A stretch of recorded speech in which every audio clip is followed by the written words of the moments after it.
Welcome back, everyone. Next up is Bioxytran Inc. They're an OTCQB company trading under the ticker symbol BIXT. The company is a clinical stage biotech with 3 revolutionary platform technologies that were quickly developed using the power of AI. They have a broad spectrum oral antiviral drug that recently completed clinical trials and achieved 100% viral reduction in 7 days, a feat only accomplished by one other drug in the past decade. They recently published research on their historic discovery in Virology, which debunked the 50-year-old notion that for every virus, you need to develop a different antiviral. Their drug is a galectin inhibitor that not only neutralizes COVID-19, but also neutralizes influenza and RSV and prevents it from entering cells. They are still recruiting patients for their dose optimization study, which will give them the ability to proceed with their registrational trial in India after they finish. They have a second platform drug, an oxygenation molecule being developed to treat stroke, dementia, and sickle cell anemia. Now, due to the molecule's small size, it has the ability to carry oxygen into areas of poor circulation. The company also has a third platform technology that's capable of treating cancer metastasis. And Mike recently wrote a LinkedIn article on how galectins are the primary reason why we don't have 90+% response rates in cancer immunology treatment. Mike Sheikh, Executive Vice President, Business Development. Always nice to have you back on the conference. Now, we're going to change it up a little bit today. For the past few conferences, we usually do an interview style, but I think you've revamped your investor deck and you want to do the full presentation this time. So we're happy to have you back. Yeah, I'm raring to go, Anna. I'm raring to go. The floor is yours. Okay. Well, I want to thank all the investors for being here today. What we have is a new slide deck, a revamped slide deck. So I'm anxious to show that to investors. There's our forward-looking statements. Read them at your leisure. Let's start off with the investment thesis, okay? Bioxytran has game-changing platform technologies, not one, multiple. And our clinical trial results pretty much validated the science, which means we have a high probability of success in any clinical trials that we do. And we have the IP, we got the proprietary science, we got all this AI technology that helps us craft new drugs. And why is that? Make this world a better place. I mean, that's kind of what we're about. And when investors look at the market cap, they're going to see an extremely compressed valuation, given that we're essentially a phase 3 ready asset. So it's really at an ideal buying level. We've got a solid management team. We got a solid strategy to make shareholders money. And there's also opportunity because we have a thin float, we have a loyal shareholder base, and that in OTC leaves the possibility for explosive upside moves. And the other thing I want to point out is we are in active licensing discussions. And I'll get into that a little bit more. Let's start off with our revamped mission statement. Bioxytran is a clinical stage pharmaceutical company focused on neutralizing chronic inflammatory diseases using carbohydrate design. The drugs are expected to have major impact on the fields of glycovirology, oxygenation, and immunology. But now you see right in the center, I want to focus people's attention. We want to take inflammation out of your lives permanently. That's our true mission.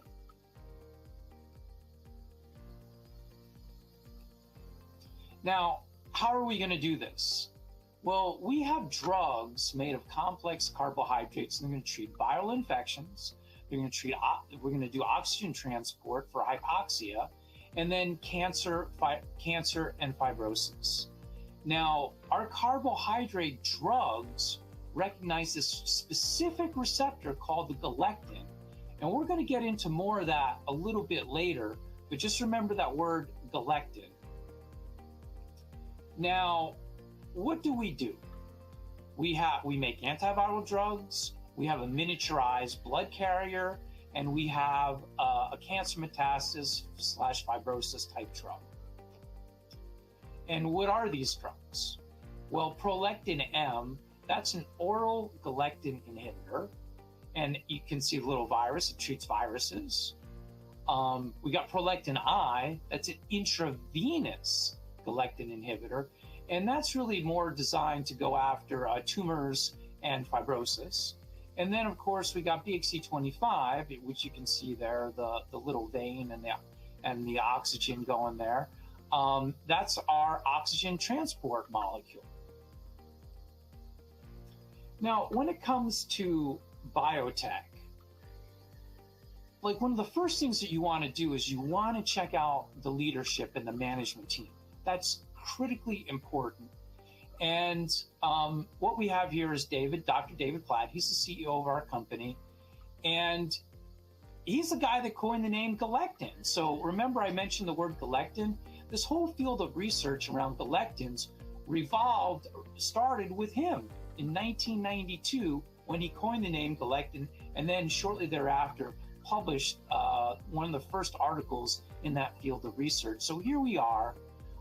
He has 40 years of experience researching galectins and carbohydrate binding proteins. There's over 4,000 journal articles talking just about these galectins and in cancer. And then he's got textbooks, he's got journal articles, patents, clinical trials, 5 public companies. When you want to talk about pedigree and galectin science, Dr. Platt has got it. And we're very pleased to have him on our team. Now, this slide is going to be very interesting for shareholders because this is how we are going to make money for you. Our job is to develop these drugs to the point where we can get licensing deals. We have done our job. Now we're in the thick of it trying to get licensing deals from big pharma. So now let me explain this. You notice the big iceberg, and below the iceberg you have all these names. Those are all big pharma names. Now on these big pharma names, you're going to notice oncology, neuroscience. I mean, there's a whole myriad of therapeutic areas that each big pharma has a specialty in. And then you'll notice at the top, those are the specialties that our galectin science can treat. So you kind of see the overlap. There's really not one big pharma company that we can't make a case for our technology. So when it comes to big pharma or little pharma for that, man, I got to tell you, there's very few people who we shouldn't be or can't talk to. And that's pretty exciting, especially, I'll let you guys in on a little secret. So breaking news, we are going to go to JP Morgan, and one of my licensing guys is starting to book me meetings at the conference. And he said space is filling up fast. So we'll see what happens. Now let's move on to glycovirology.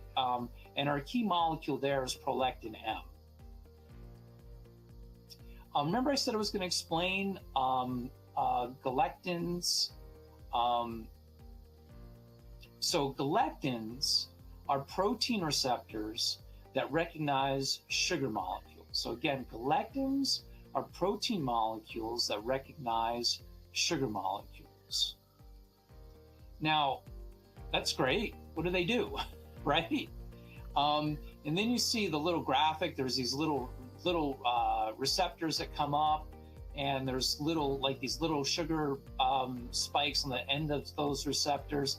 That's where the galectins attach. And they're right there in this little graphic. They're responsible for signaling, but they're also responsible for adhesion. So they're adhesion molecules, and they can bring cells together. They can bring receptors together to signal something.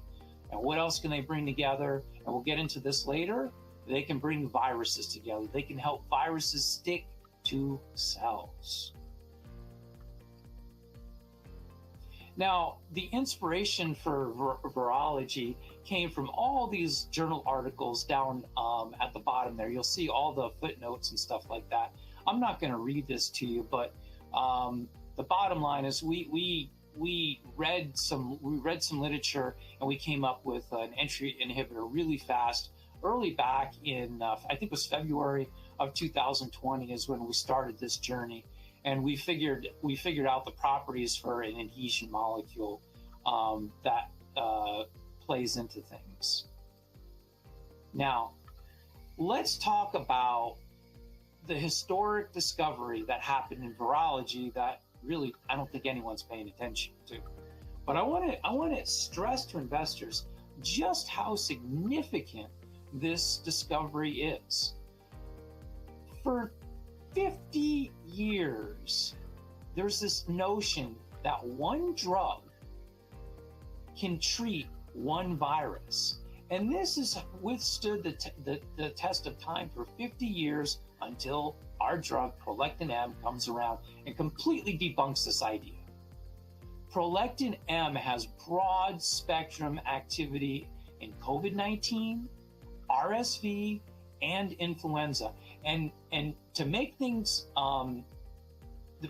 even better for investors, we have a patent for 60 plus viruses. So we could try our molecule, Prolactin M, we could try it on 60 molecules if we want to, and we're covered by that patent.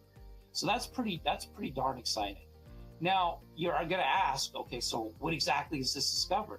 Well, the discovery is this concept of viral adhesion. We need viral adhesion to the cellular membrane, and that's the first step in the process of viral entry. And galectins, they facilitate this process. So both the viruses and cells, they're basically covered in these slippery membranes, whether it's on the spike protein or whether it's on the actual cell itself.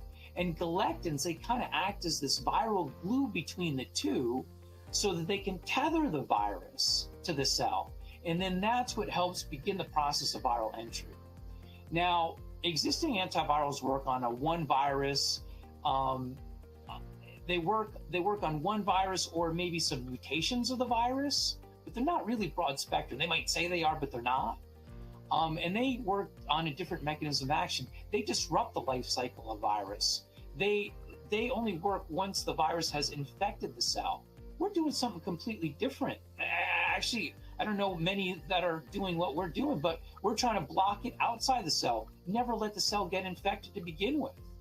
And look at that next point. There are no, and repeat, no broad spectrum antivirals that currently exist. And what are we going to do? With this technology, we have the potential to disrupt a $55+ billion global antiviral market. So what investors need to do is ask, wait, with all this technology, does an $8 million market cap make sense? I think you know what I think about that. So now let's look at our platform itself. It's versatile. It's we don't have to worry about mutations. It's tested. We've had a couple of clinical trials. No safety issues. Non-toxic. No expected limitation. What does that mean? We can give it to young people, old people, pregnant people. It doesn't matter. And then it's efficient. What does that mean? That means we don't spread it. It eliminates the contagion and the spreading from one person to the other. So we would consider ourselves the first line of defense against all mutation of coronaviruses. Now, what does that mean? That means if you get sick, you take these things, you feel better, and you're over it. That's what this means. So what clinical trial stage are we? Notice there, we're phase 1B in the FDA and phase 2-3 for India. Now we're going to talk about, let me talk about the summary of our clinical trial results. But before I get into that, let's just give you some breadth idea of how big this is. Okay, so there are 10,000 clinical trials that were done in approximately the last 10 years. Who ranks at the top of this list? We do. We are number one. We have the best, because you can't get better than 100%, right? We have the best phase 2 clinical trial efficacy data readout in the past decade. So all those other biotechs don't have as good of efficacy as we do. They might have equal, but they don't have better. All right. So what does that mean for an investor? As an investor, what that means is you have that our clinical trials have an extremely low risk of failure. We had a 100% responders rate and a p-value of 0.001. That is literally unheard of in biotech. So we're very special, and I want investors to really understand that, and I want you to do your due diligence and dig deep and see what we have. Now, what are the results that I'm going to summarize? We eliminated the virus and symptoms within 5 days. I'm going to show you that. We reduced our infectivity, which means we're not giving it to other people. We quieted the cytokine storm. What does that mean? You don't have to go to the hospital. And we have a robust antibody response. We call it post-infection immunization. What does that mean? That means if you get, you're not likely to get sick again. Now let's look at the data. The chart on the left, it comes from our peer-reviewed clinical trial review or journal article, and you'll see there's a tight grouping between the treated and the placebo arm. And you'll see the red is the placebo, the green is the treated arm, and the goal, and this represents viral load, they call it CT values, but you basically want you're all at the same starting point, and you want the lines to dive through the top of that dotted blue line. And you'll see what happens is that the green viral loads, they're going up, but they're actually going down. That's what CT value means. Dive right through there at day 3 with most of them. And you see day 3, look at this, 88% were PCR negative. Day 7, 100% were PCR negative. Now that's versus only 6% in the control. There's like this one guy that you can see just sticking above the line. Now let's get into what our phase 3 is going to look like.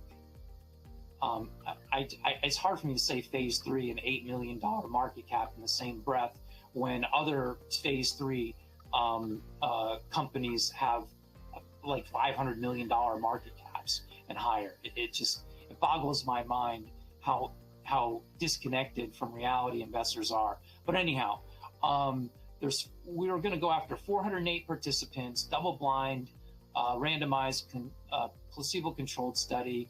We're looking at the change in seropositivity at day 5. That just basically means, hey, you're PCR negative or not. And we're broad inclusion criteria. We're going after standard risk patients. Well, I'll talk about that on my summary and why that's important. What else did this study prove? We don't have viral rebounds. See, Paxlovid, there's a graph of Paxlovid there, and the chart shows how the virus goes down, and then right at day 10, bam, it comes right back up. You can kind of see that on the chart where the dotted break of the dotted line is. We had no viral rebounds. And what else did we not have? We had an absence of symptoms. Look, both the placebo group is in orange, and you'll see the orange lines represent symptoms, and then day 7, there's still kind of a bunch of symptoms. They went down a little bit, but there's still a bunch of symptoms, but there's almost virtually no symptoms in the treated group because you feel better very fast. Now let's compare to Paxlovid. If you look at these charts, number one, there is no fair comparison. There's no head-to-head. We didn't do a trial with Paxlovid. This is just real-world data versus our clinical trial data. All right, but here's what I really want to say. Look at where we cross the green line on our trial. It's a day 1.5. So 30% of the people are better or are basically taken care of, PCR negative, in about a day and a half, according to this chart, versus how much? 30% line? Yeah, it's going to take 20 days with Paxlovid. So do you want to be sick for 2 days or 20 days? I think the answer is simple.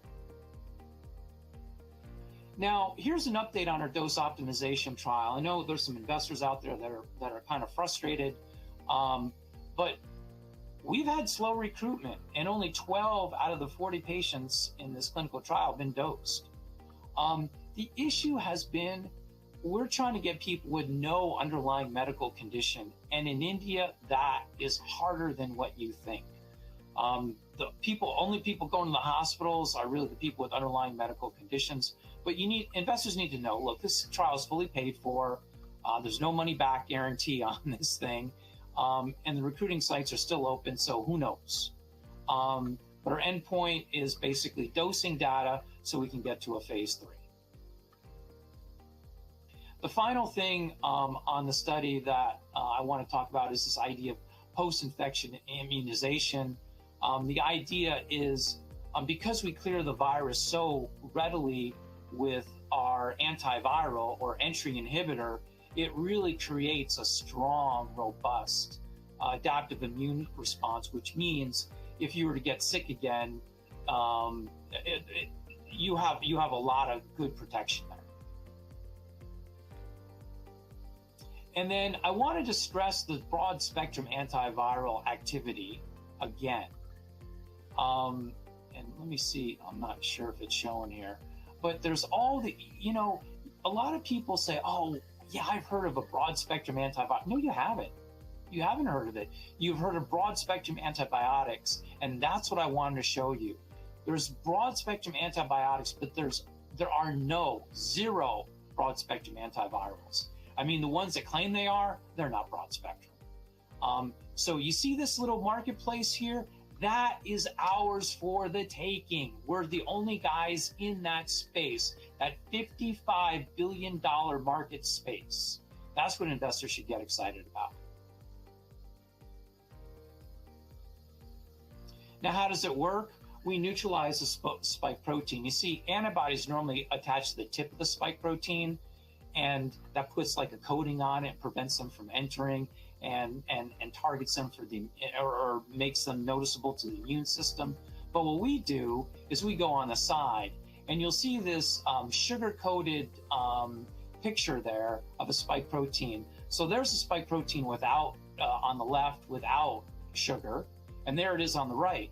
Notice the blue areas are the only areas where anything can attach to, right? Otherwise, it's slippery. And where the red circle is, that's our binding point. That's the galectin fold. So what we do is we bind up the virus, like in this graphic, and then it kind of acts like a Swiffer. Our molecule's big. It's like this big Swiffer, and you have all these dirt particles represent viruses, and then so it's not like one molecule, like one antibody to one spike protein. It's like one big molecule for hundreds, thousands of virion, and then that one molecule is going to get disposed of by the liver or filtered out by the liver and excreted. Now we have other indications. We've done a case study on shingles, looked that up, viral conjunctivitis. Another thing that we have is long COVID. We got a bunch of theories on long COVID. And guess what? Galectin-3 is implicated in pretty much all these theories of long COVID. So now I'm running low on time, but that takes me to my next topic here, which is our oxygenation platform. And the key there is BIXT 25. Stroke is a big problem. I think we all know that. It's big. Why? Because you got your caregivers. The caregivers are spending, it's in the billions, okay? And it's in the hundreds of billions. I would say trillion is probably a better number. I think these estimates are low. But be that as it may, what's driving this issue? What's driving it is the time that it takes to get treated. So follow along right below the graphic there. So there's the onset, you can see that you have a stroke, and then the ambulance comes, and then you go for imaging, and then you get the procedure done, and that's kind of how it's done. And the reason they do this, it takes 2.5 hours, but your brain all this time, it's holding its breath. There's no oxygen going through. We need some sort of bridge. And wouldn't the perfect time be for a bridge? As soon as the paramedic sees, oh, wow, you're having a stroke, and they're going to put an IV in to treat you for shock, right? Why not give the oxygen bridge? And here's the oxygen bridge. It's BIXT 25, and you can see all the blue there, and you can see the clot. This is a cross section of a clotted artery. And what happens? The blue oxygenated molecules are flowing right through. They're flowing through with the plasma, no problem. They're not getting clotted up. And just keep in mind, this is like, the size here is not right. It's 5,000 times smaller than that blood cell. So it's like a little speckle. So it just right in with your blood plasma. Now, how do we make it? We take blood, that's our main product, and we break it down till we get the heme, and heme is what carries the oxygen molecules. And we stabilize it with what? Our carbohydrates, right? So our carbohydrate drug stabilizes the heme, and it's delivered as an IV solution. There's no way we're ever going to make this into a pill or anything. The immune system doesn't see it, so you don't have any of that blood typing issue type stuff when you take this. And it's shelf stable for a while. And where are we? Well, we've done proof of concept in animals. We've done it on albino mice. We've done it on rabbits, and we're now going to do larger animals, pugs. And then what's going to happen is we're going to submit it for an IND. And then this graphic here shows like an earlier proof of concept, where what we're doing is we're kind of blocking off the main artery, and oxygenation is still going through. That's what that picture shows. So it shows proof of concept in stroke. And then prolactin I. Hopefully I'll be able to finish this quickly. This is cancer. This is all about cancer. The ultimate cancer target is going to work on multiple indications of cancer, multiple disease stages, and relevant for all combination therapies. And galectins are implicated in all this. Just read up on that. The next slide here talks about the galectin signature in cancer for all different types of cancer. Brain cancer, you can see melanoma, esophageal cancer, breast cancer, kidney, all that. So 30 years have gone by, 4,029 journal articles, all on cancer. The biomarkers all say cancer, yet there's no galectin inhibitors yet. So bottom line is galectins are essential to tumor survival. I mean, galectins are responsible for all these functions in cancer, which keeps cancer happy. So if we take away the galectin from the cancer's perspective, that's like leaving this, look at this kid. He's got no food, no water, no clothing, no shelter, and he's out in the middle of the desert.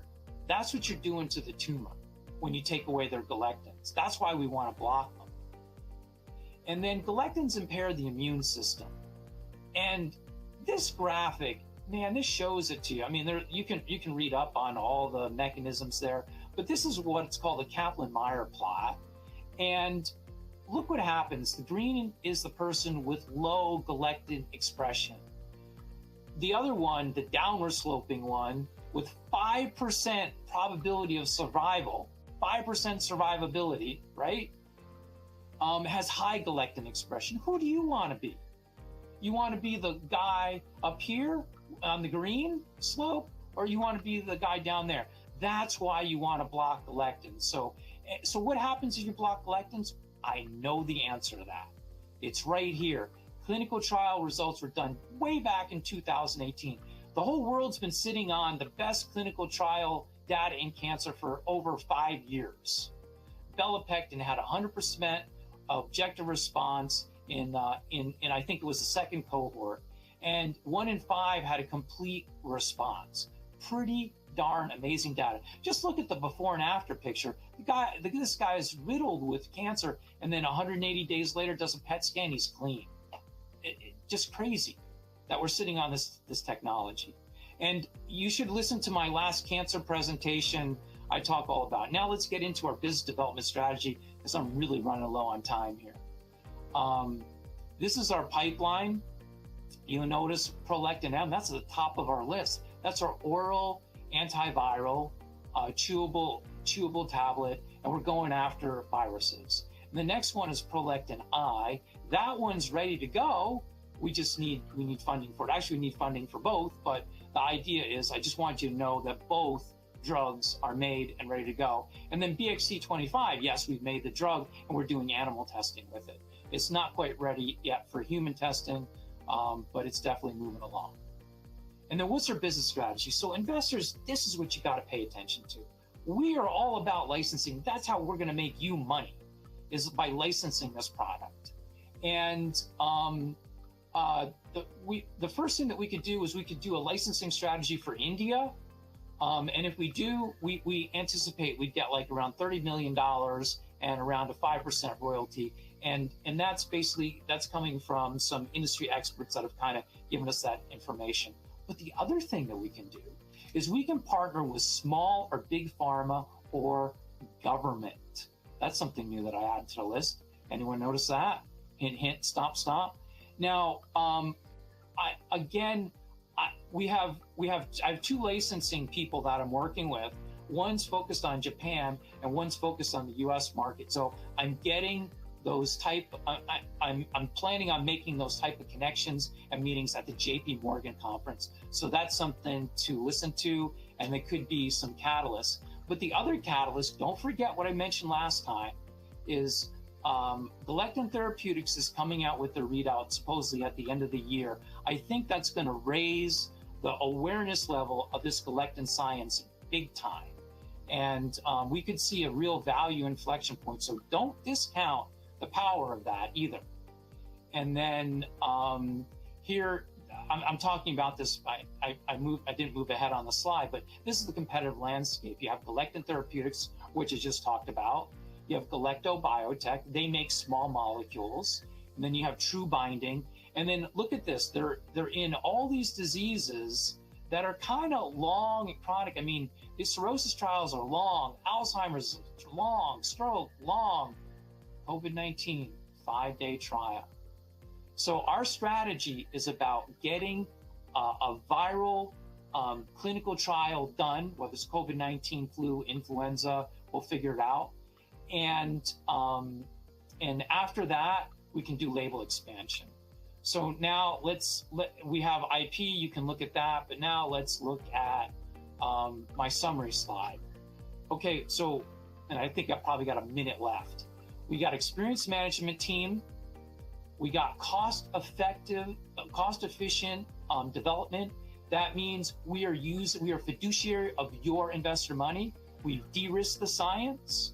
We're a value inflection point. Look at our stock price. It's in the gutter. It's ready to go.